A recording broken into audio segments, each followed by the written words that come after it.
مولاي صل وسلم دائما أبدا على حبيبك خير الخلق كلهم. آپ صلی اللہ علیہ وسلم کی عمر مبارکہ جب 40 سال کی ہوتی ہے تو نبی صلی اللہ علیہ وسلم پہلے سے زیادہ خلوت اختیار کرتے ہیں، پہلے سے زیادہ رجوع اللہ کا شوق رکھتے ہیں، اور آپ صلی اللہ علیہ وسلم کے سچے خواب بار بار آنا اور ان سچے خوابوں کی کثرت کی وجہ سے آپ صلی اللہ علیہ وسلم اب غار حرا کے اندر اس حد تک خلوت اختیار کرتے ہیں کہ صرف اپنا کھانا پینا لینے کے لیے غار حرا سے گھر تشریف لاتے ہیں اور واپس دوبارہ پھر غار حرا کے اندر خلوت اختیار کرتے ہیں۔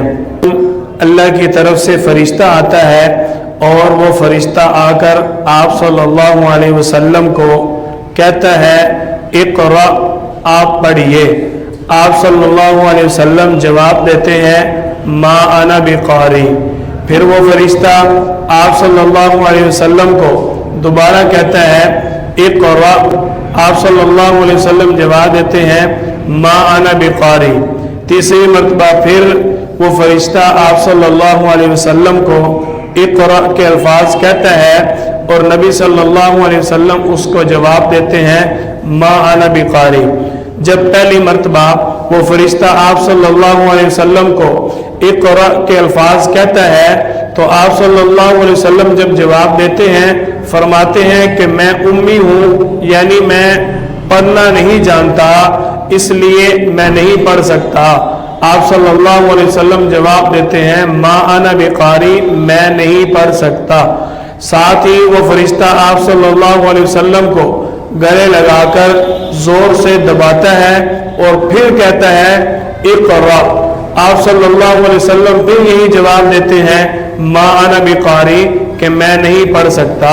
وہ فرشتہ دوسری مرتبہ پھر آپ صلی اللہ علیہ وسلم کو گلے لگا کر دباتا ہے اور آپ صلی اللہ علیہ وسلم کو کہتا ہے اقرأ۔ نبی صلی اللہ علیہ وسلم پھر یہی جواب دیتے ہیں ما انا بقاری کہ میں پڑھنا نہیں جانتا۔ تیسری مرتبہ جب وہ فرشتہ آپ صلی اللہ علیہ وسلم کو گلے لگا کر زور سے دباتا ہے اور پھر کہتا ہے اقرأ بسم ربک الذی خلق، آپ صلی اللہ علیہ وسلم پھر اللہ کے حکم سے یہ آیات پڑھتے ہیں جو سورۃ العلق کی ابتدائی 5 آیات ہیں۔ قرآن کریم کی سب سے پہلی وحی سورۃ العلق کی 5 آیات نازل ہوئی۔ اقرأ بسم ربک الذی خلق، خلق الانسان من علق، اقرأ وربک الاکرم الذی علم بالقلم علم الانسان ما لم یعلم۔ آپ صلی اللہ علیہ وسلم کو وہ فرشتہ یہ آیات پڑھا رہا ہے کہ آپ پڑھیے اپنے رب کے نام سے جس نے آپ کو پیدا کیا، وہ رب جس نے انسان کو پیدا کیا مٹی سے، اور آپ پڑھیے اپنے باعزت اور اکرام والے رب کی طرف سے الذی علم بالقلم، وہ رب جس نے آپ کو علم دیا قلم کے ذریعے، علم الانسان ما لم یعلم کہ اس نے انسان کو وہ کچھ سکھایا جو انسان نہیں جانتا تھا۔ آپ صلی اللہ علیہ وسلم پر سب سے پہلے اترنے والی جو وحی ہے اس کا ترجمہ اقرأ بسم ربک الذی خلق کہ آپ پڑھیے اپنے اس رب کے نام سے جس نے آپ کو پیدا کیا۔ خلق الانسان من علق، اس نے پیدا کیا انسان کو مٹی سے۔ اقرأ وربک الاکرم، وہ رب اس کے نام سے پڑھیے کہ جو عزت والا بابرکت رب ہے۔ الذی علم بالقلم، وہ جس نے آپ کو علم دیا قلم کے ذریعے۔ علم الانسان ما لم یعلم، اس نے انسان کو وہ کچھ سکھایا جو انسان نہیں جانتا تھا۔ آپ صلی اللہ علیہ وسلم پر اللہ کی طرف سے یہ پہلی وحی اترتی ہے۔ اچھا، جو فرشتے نے آپ صلی اللہ علیہ وسلم کو دبایا نا، اس کی حکمت یہ تھی، جب پہلی مرتبہ فرشتہ آپ صلی اللہ علیہ وسلم کو گلے لگا کر دباتا ہے تو نبی صلی اللہ علیہ وسلم کا جسم اطہر اور قلب اطہر شیطانی فتنوں سے اور شیطانی وساوس سے محفوظ ہو جاتا ہے۔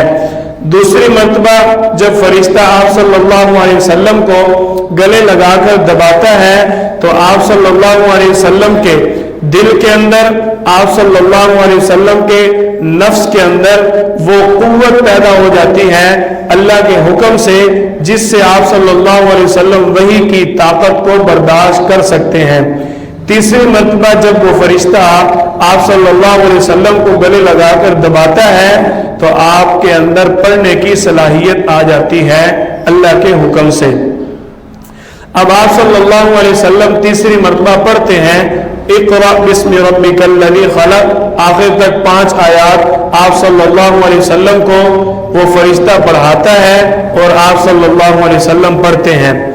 اس کیفیت کے اندر یہ اہم بات ہے کہ آپ صلی اللہ علیہ وسلم کی جو عمر مبارکہ ہے اس کے اندر 2 اقوال ملتے ہیں۔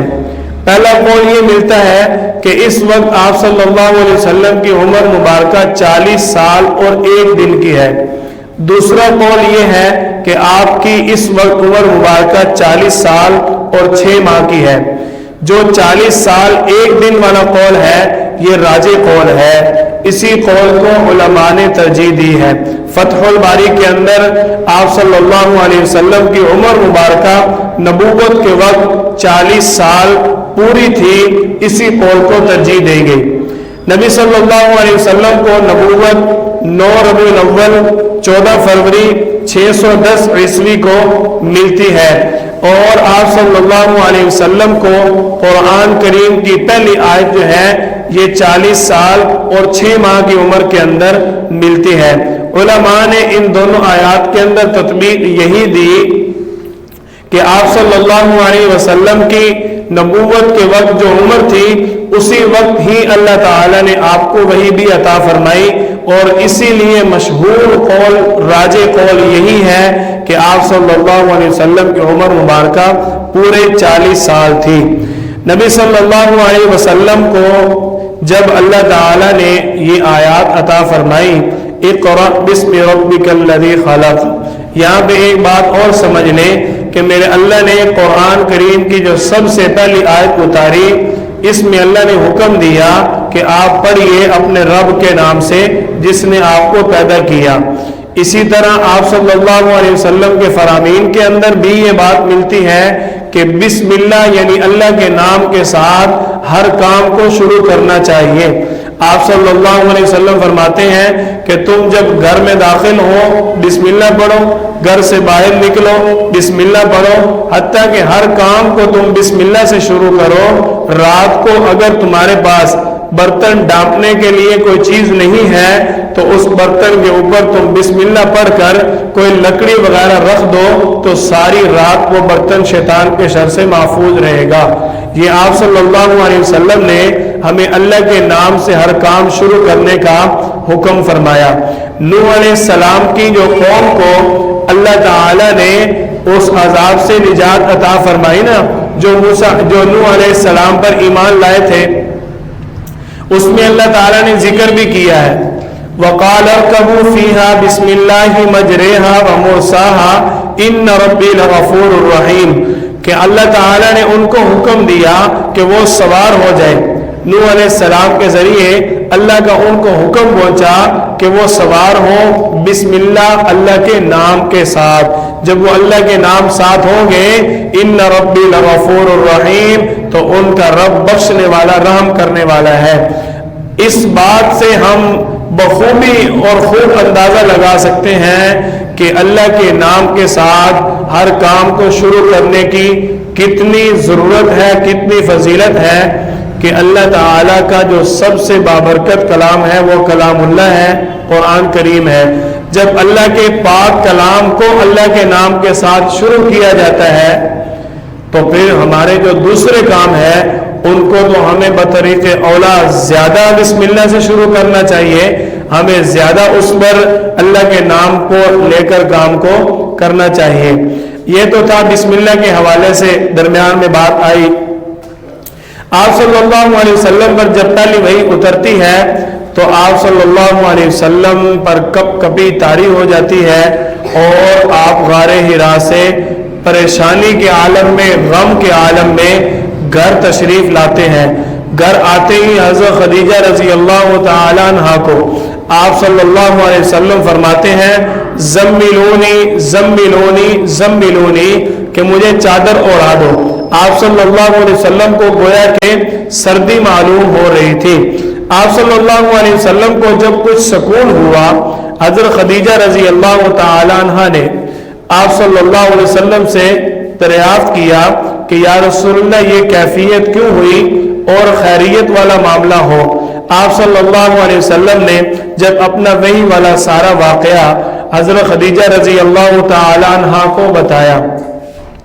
یہاں پہ ایک بات اور سمجھ لیں کہ آپ صلی اللہ علیہ وسلم کو ابھی تک یہ معلوم نہیں ہے کہ یہ جو فرشتہ آیا ہے اس نے مجھے پڑھایا، یہ اللہ کی طرف سے قرآن ہے یا اللہ کی طرف سے کوئی وحی ہے۔ ابھی تک آپ صلی اللہ علیہ وسلم کے علم میں یہ بات نہیں ہے۔ جب آپ صلی اللہ علیہ وسلم نے حضرت خدیجہ رضی اللہ تعالی عنہ کو سارا واقعہ بیان کیا تو حضرت خدیجہ رضی اللہ تعالی عنہ اب آپ صلی اللہ علیہ وسلم کو تسلی دے رہی ہیں۔ یہاں سے مولانا ادریس کاندھوی رحمۃ اللہ علیہ نے ایک نکتہ بھی نکالا کہ جو اہم بات ہو، خاص بات ہو، انتہائی ضروری بات ہو، اس کو سب سے پہلے اپنے گھر والوں کے ساتھ شیئر کرنا چاہیے، اپنے گھر والوں کے ساتھ اپنے راز کی باتیں کرنی چاہیے۔ آپ صلی اللہ علیہ وسلم نے حضرت خدیجہ رضی اللہ تعالی عنہ کو جب سارا بتایا تو حضرت خدیجہ اب آپ صلی اللہ علیہ وسلم کو تسلی دے رہی ہیں کہ آپ انتہائی شرافت والے ہیں، آپ نیک ہیں، آپ لوگوں کے ساتھ رحم دلی کرتے ہیں۔ میں امید کرتی ہوں کہ اللہ تعالیٰ آپ کو اس وقت میں ضرور تسلی بخش فیصلہ فرمائے گا اور آپ کے ساتھ اللہ تعالیٰ ضرور مدد فرمائے گا۔ اس انداز میں حضرت خدیجہ رضی اللہ تعالیٰ عنہ آپ صلی اللہ علیہ وسلم کو تسلی دیتی ہیں۔ اب حضرت خدیجہ رضی اللہ تعالیٰ عنہ کا جو چچا زاد بھائی ہے جس کا نام پہلے گزرا ہے، کون بتائے گا؟ حسن معاویہ بتا، شاباش۔ حضرت خدیجہ رضی اللہ تعالیٰ عنہ کا جو چچا زاد بھائی ہے ورقہ بن نوفل، یہ تورات کا اور کئی زبانوں کا، کئی کتابوں کا بہت بڑا عالم تھا۔ حضرت خدیجہ رضی اللہ تعالیٰ عنہ آپ صلی اللہ علیہ وسلم کو ساتھ لے کر جاتی ہیں اپنے چچا زاد بھائی ورقہ بن نوفل کے پاس۔ وہاں جا کر ساری کیفیت بیان کر دیتی ہیں۔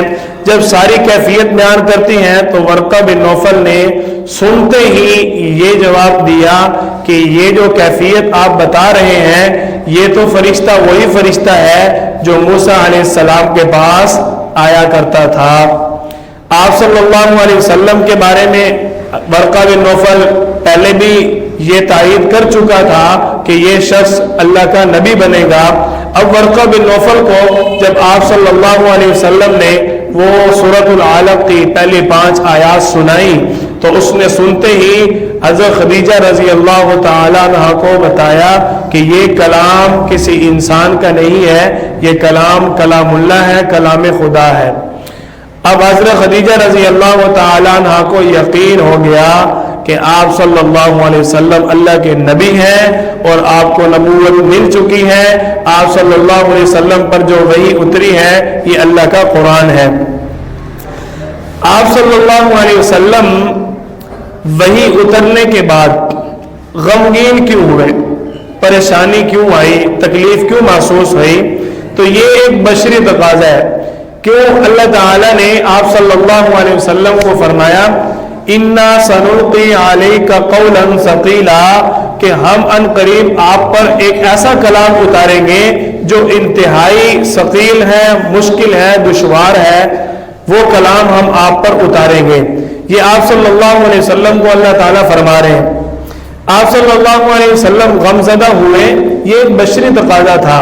اس کی مثال کہ موسیٰ علیہ السلام کا واقعہ لے لیں کہ موسیٰ علیہ السلام کو جب اللہ تعالیٰ نے عصا والا معجزہ دیا نا، تو اللہ تعالیٰ نے سورۃ طٰہٰ کے اندر یہ آیات موجود ہیں، سوال کیا وَمَا تِلْكَ بِيَمِينِكَ يَا موسیٰ، کہ موسیٰ تیرے ہاتھ میں کیا ہے؟ موسیٰ علیہ السلام نے جواب دیا قَالَ هِيَ عَصَايَ، کہ میرے ہاتھ کے اندر عصا ہے، أَتَوَكَّأُ عَلَيْهَا وَأَهُشُّ بِهَا عَلَى غَنَمِي وَلِيَ فِيهَا مَآرِبُ أُخْرَى، کہ میں اس کے ساتھ ٹیک لگاتا ہوں اور اس کے ساتھ میں اپنی بکریوں کو ہانکتا ہوں، یہ میرے پاس ہر وقت ہوتا ہے۔ اب اللہ تعالیٰ کی طرف سے یہ معجزہ ملنا تھا موسیٰ علیہ السلام کو۔ جب موسیٰ علیہ السلام نے جب اللہ کو یہ جواب دیا تو اس جواب کے بعد اللہ تعالیٰ نے موسیٰ علیہ السلام کو حکم دیا قال القها یا موسیٰ، اے موسیٰ اس عصا کو آپ پھینک دیں۔ فالقاها فاذا هي حية تسعى، موسیٰ علیہ السلام نے جب وہ عصا پھینکا تو وہ ایک زندہ اژدہا بن گیا۔ کیا بن گیا؟ اژدہا کہتے ہیں سانپ سے بڑا ہوتا ہے وہ، اور ہوتا سانپ کی طرح ہی ہے۔ تو اللہ تعالیٰ نے موسیٰ علیہ السلام کو حکم دیا۔ اب دیکھو نا، موسیٰ علیہ السلام اللہ تعالیٰ کے انتہائی بہادر پیغمبر تھے اور جلالی پیغمبر تھے، ڈرنے والے نہیں تھے۔ اس کے باوجود موسیٰ علیہ السلام نے جب عصا پھینکا تو وہ اژدہا بن گیا۔ جب وہ اژدہا بنا موسیٰ علیہ السلام فوراً پیچھے۔ اب اللہ تعالیٰ نے فوراً فرمایا موسیٰ آپ ڈر کیوں رہے ہیں؟ ہماری طرف سے حکم ہے لا تخف، موسیٰ ڈرنے کی کوئی ضرورت نہیں ہے۔ اللہ تعالیٰ نے موسیٰ علیہ السلام کو جب یہ فرمایا نا کہ آپ ڈرے نہ، اس کو پکڑیں، تو موسیٰ علیہ السلام نے پھر اس اژدہا کو پکڑا۔ دیکھو جب موسیٰ علیہ السلام اس اژدہا سے، حالانکہ اللہ تعالیٰ نے اس کو اژدہا بنایا، اللہ تعالیٰ نے موسیٰ علیہ السلام کو معجزہ دیا، اس ساری کیفیت کے اندر موسیٰ علیہ السلام کا ڈرنا یہ ایک بشری تقاضا ہے، یہ کوئی عیب نہیں ہے۔ اگر آپ صلی اللہ علیہ وسلم پر وحی کی یہ کیفیت آئی اور آپ صلی اللہ علیہ وسلم کے اوپر تھوڑا سا غم آیا تو اس کے اندر کسی قسم کا کوئی اشکال اعتراض نہیں بنتا، کیونکہ یہ ایک بشری تقاضا ہے۔ جب خلاف طبیعت کوئی چیز نمودار ہوتی ہے، کوئی واقعہ پیش آتا ہے تو انسان حیران تو ہو ہی جاتا ہے۔ تو آپ صلی اللہ علیہ وسلم چونکہ انسان ہے بشری، آپ صلی اللہ علیہ وسلم کا یہ تقاضا تھا جس سے آپ صلی اللہ علیہ وسلم ڈر گئے۔ اب جو اللہ تعالیٰ نے آپ پر قرآن کریم اتارا، اس کے بارے میں میرے اللہ نے تھوڑی سی وضاحت بھی فرمائی ہے۔ وہ وضاحت کس طرح فرمائی؟ پہلے میرے اللہ نے کنایتاً آپ صلی اللہ علیہ وسلم کے بارے میں فرمایا تبارک الذی نزل الفرقان علی عبدہ لیکون للعالمین نذیرا، کہ یہ جو بابرکت ہمارا کلام ہے، جو حق اور باطل کے اندر فرق کرنے والا کلام ہے، علی عبد نزل الفرقان علی عبدہ لیکون، کہ ہم نے اس کو اپنے بندے پر اتارا۔ اور اللہ تعالیٰ نے دوسرے موقع پر آپ صلی اللہ علیہ وسلم پر کلام اللہ اتارنے کے بارے میں صراحت بھی فرمائی۔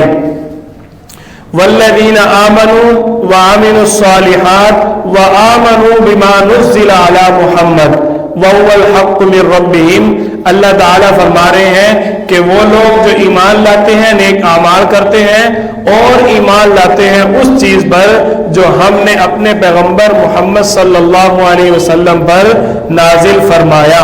اس سے یہ بات خوب واضح ہوتی ہے کہ اللہ تعالیٰ نے آپ صلی اللہ علیہ وسلم پر اپنا کلام اتارا۔ نبی صلی اللہ علیہ وسلم کو نبوت بھی مل گئی۔ اچھا جی، یہ جو اللہ تعالیٰ نے فرمایا نا انا سنلقی علیک قولا ثقیلا، کہ یہ بہت مشکل کلام ہے، دشوار کلام ہے، اس کے بارے میں ایک روایت بھی ملتی ہے، حضرت زید بن ثابت رضی اللہ تعالیٰ عنہ سے مروی ہے، فرماتے ہیں کہ ایک مرتبہ آپ صلی اللہ علیہ وسلم کے پاس میں بیٹھا ہوا تھا، آپ کی ران مبارک میری ران کے اوپر تھی۔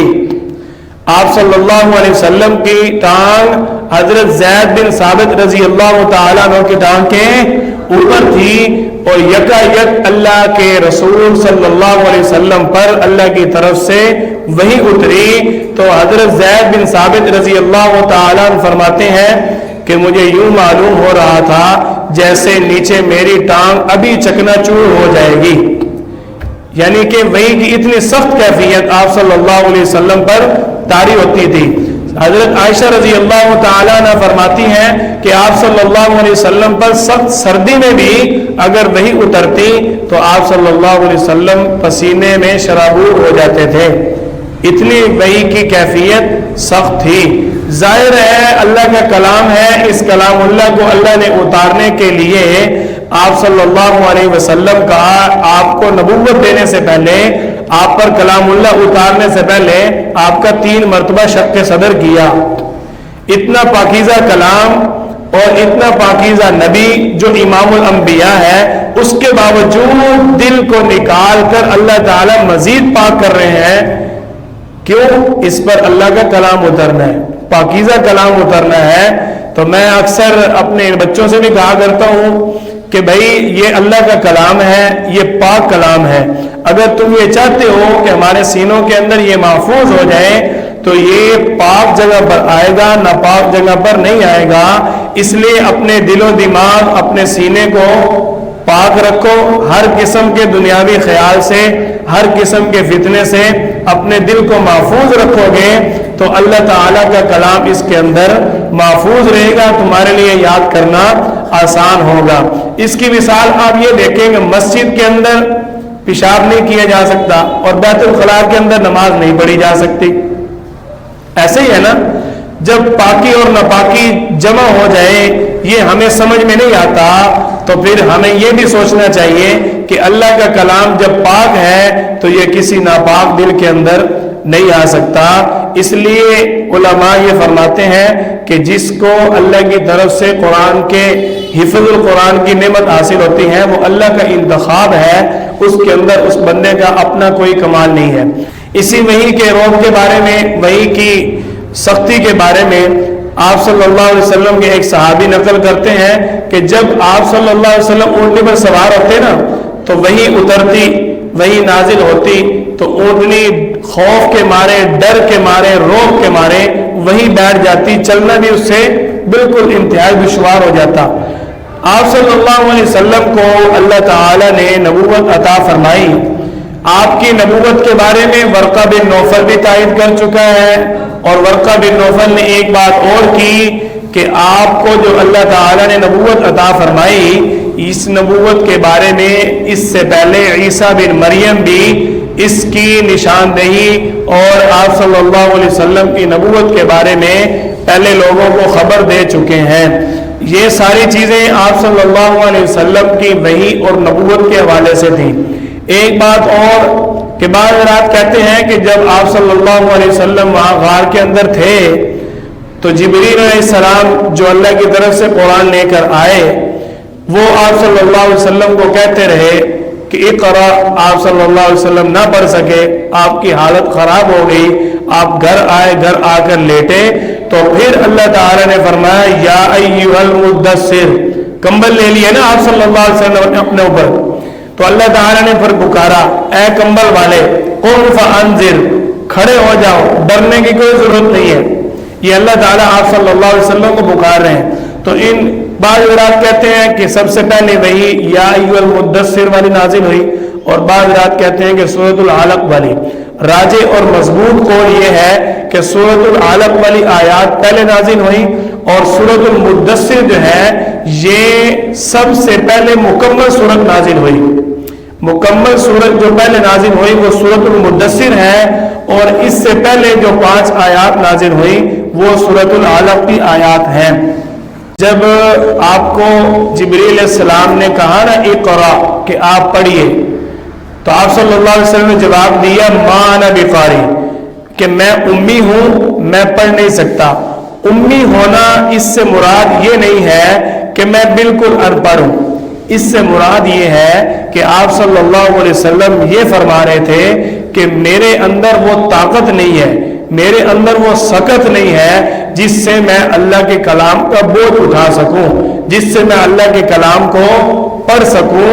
اور آپ صلی اللہ علیہ وسلم کو جو بھی اللہ تعالیٰ نے آیات نازل فرمائی آپ پر، جتنے بھی قرآن اللہ تعالیٰ نے اتارا، یہ آپ صلی اللہ علیہ وسلم کو خود یاد نہیں کرنا پڑا۔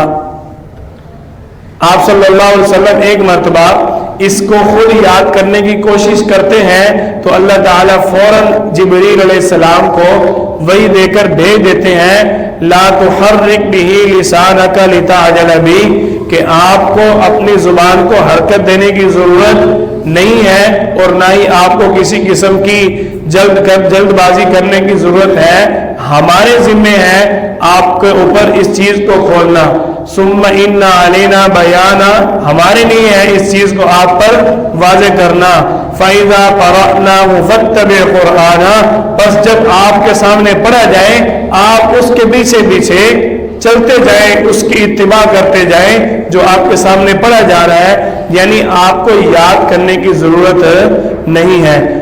اور نبوت ملنے کے بعد جو سب سے پہلا مرحلہ ہے وہ نبوت کی دعوت کا ہے، اللہ کی توحید کا ہے۔ آپ صلی اللہ علیہ وسلم کی طرف سے مکے کے اندر لا الہ الا اللہ کا پیغام دینا ہے۔ پہلی دعوت آپ صلی اللہ علیہ وسلم نے جو مکے کے اندر شروع کی وہ تھی انما ادعو الی اللہ علی بصیرۃ انا ومن اتبعنی، کہ اللہ کی طرف آپ صلی اللہ علیہ وسلم لوگوں کو پکارتے حکمت اور بصیرت کے ساتھ۔ پہلی دعوت آپ صلی اللہ علیہ وسلم کی 3 سال خاموش محنت رہی، چپکے آپ مسلمانوں لوگوں کو مسلمان کرنے کے لیے دعوت دیتے۔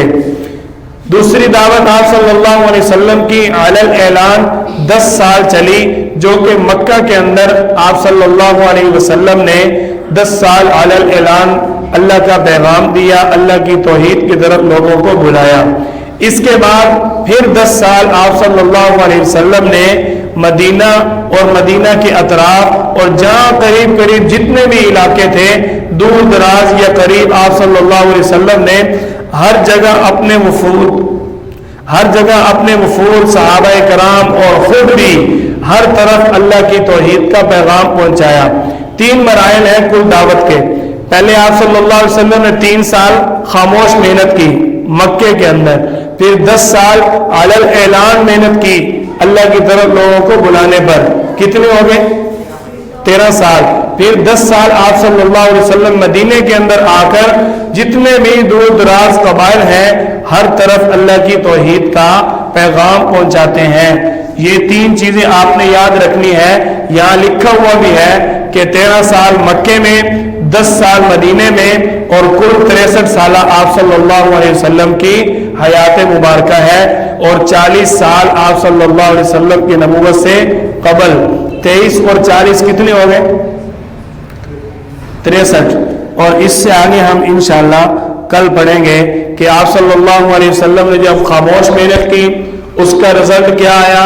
جب آپ صلی اللہ علیہ وسلم نے خاموش محنت کے اندر لوگوں کو دعوت دی تو اس دعوت کے اندر کون سی عظیم شخصیات ہیں جن کو اللہ تعالیٰ نے سابقون الاولون ہونے کا شرف دیا کہ سب سے پہلے انہوں نے اسلام کو قبول کیا۔ پھر اس کے بعد ہم اپنا انشاءاللہ ثم انشاءاللہ آپ صلی اللہ علیہ وسلم کی علی الاعلان دعوت والا سلسلہ لے کر چلیں گے۔ اس کے اندر بھی کافی واقعات ہیں۔ یوں سمجھیں کہ اب ہمارا آپ صلی اللہ علیہ وسلم کی جو سیرت کا سلسلہ ہے اس میں مکمل ترتیب کے ساتھ 23 سال چلیں گے۔ پہلے جو سیرت طیبہ کا سلسلہ تھا چونکہ اسلام نہیں تھا اور صحابہ کرام نہیں تھے، اب آپ صلی اللہ علیہ وسلم کو نبوت مل گئی اور دعوت کا سلسلہ شروع ہو جائے گا۔ جو بھی مسلمان ہوگا وہ آپ کے ساتھ ہی چلتا جائے گا۔ یوں سمجھیں آپ صلی اللہ علیہ وسلم چلتے گئے، دعوت دیتے گئے، لوگ ملتے گئے، کارواں بنتا گیا۔ اللہ نے آپ صلی اللہ علیہ وسلم کو 1.25 لاکھ کے قریب صحابہ کرام کی عظیم اور خوبصورت با اعتماد، با کردار، با معیار جماعت عطا فرمائی۔ اللہ تعالی ہم سب کو آپ صلی اللہ علیہ وسلم کی سیرت طیبہ پر عمل کرنے کی توفیق عطا فرمائے۔ وآخر دعوانا ان الحمد للہ رب العالمین۔ آج کے سبق کے حوالے سے آپ حضرات کو کوئی بات سمجھ نہ آئی ہو سوال کر سکتے ہیں۔ کوئی سوال ہے؟ آپ کا سوال آپ کے لیے جواب دے رہا ہوں، تو آخر میں انشاءاللہ آپ نے یاد دلانا ہے مجھے، آخر میں ساری پرچیوں کے جواب دوں گا جتنی بھی پرچیاں جمع ہو رہی ہیں، ٹھیک ہے؟ چونکہ آپ نے کل دوبارہ اصرار کیا ہے اس لیے آپ کو جواب دے رہا ہوں۔ انہوں نے سوال کیا تھا، آپ کا نام کیا ہے؟ محمد زبیر بھائی، محمد زبیر صاحب نے سوال کیا کہ آپ یہ بتائیں کہ آپ صلی اللہ علیہ وسلم پر پشت پر جو مہر نبوت لگی ہوئی تھی، اس مہر نبوت کی کیفیت کیا تھی؟ اس مہر نبوت کی کیفیت اور شکل کیا تھی؟ سنن ترمذی کے اندر حضرت جابر بن سمرہ رضی اللہ تعالیٰ عنہ سے مروی ہے کہ آپ صلی اللہ علیہ وسلم کی پشت پر جو مہر نبوت لگی ہوئی تھی وہ کبوتری کے انڈے کی طرح تھی، یعنی نہ بالکل گول اور نہ بالکل لمبی، درمیانی جو کیفیت ہوتی ہے اس طرح آپ صلی اللہ علیہ وسلم کی مہر نبوت تھی۔ اور انہی کا بھائی زبیر صاحب کا دوسرا سوال یہ تھا کہ مہر نبوت کے اندر کیا لکھا ہوا تھا؟ مہر نبوت کے اندر یہ تو آپ کو پوچھنے نہیں چاہیے کیونکہ یہ تو بڑی مشہور چیز ہے، ہر جگہ پر لوگوں نے برکت کے لیے بنوائی ہوتی ہے، لگائی ہوتی ہے۔ اس کے اندر ویسے لوگ اپنے شوق سے لا الہ الا اللہ لکھ دیتے ہیں، مہر نبوت کے اوپر لا الہ الا اللہ نہیں لکھا ہوا تھا، مہر نبوت کے اوپر صرف 3 کلمات تھے، اللہ، رسول، محمد، بس۔ کتنے کلمات تھے؟ 3 الفاظ، اللہ، رسول اور محمد، یعنی محمد اللہ کے رسول ہیں، جس کا ذکر میرے اللہ نے سورۃ الفتح کے اندر بھی کیا، محمد الرسول اللہ، یہ قرآن کریم کی آیت بھی ہے، ٹھیک ہے؟ آپ کو جواب سمجھ آ گیا؟ اللہ تعالی ہم سب کی اس پڑھنے پڑھانے کے سلسلے کو قبول فرمائے۔ اللہ ربی والاسلام دینی ومحمدا رسول اللہ۔